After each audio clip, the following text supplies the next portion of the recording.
Jim, komen Jim nog eens bij ons op de zee. Want u komt uit Groningen. Kom aan in ons armen. Ja, het is best smoek hier in Saxe-Noord. En dat maakt het de komende zomer echt blauw had. Een soort vaste meiwerkers met vakantie willen. Wij willen graag 3 weken op vakantie met mijn eigen familie. Een hele grote familie, maar nee. Ja. Dus, Hoe leek het dat nou?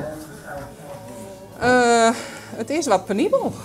Ja, we kunnen wel wat hulpbroeken hier in het huis. Want ja, deze mensen kan wel lekker graag geholpen worden. Mooi zonder jaren,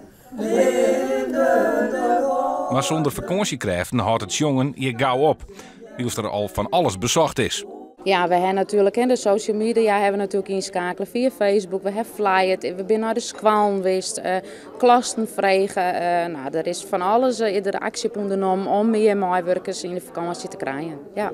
Dat had onder andere te krijgen met het imago van het werk bij de jongerijn. Ja, zij hebben er een bepaalde voorstelling van. En die strookt net mooi, zodat wij dat je natuurlijk ook ervaren. Wat is het grootste verschil?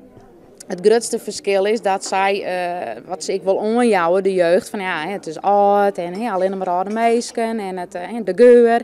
Nou ja, totdat ze hier komen, dan zien ze dus dat helemaal net klopt. Tuurlijk ben je een oude meisje, maar het is hier hartstikke hip en we vinden hier van alles uit.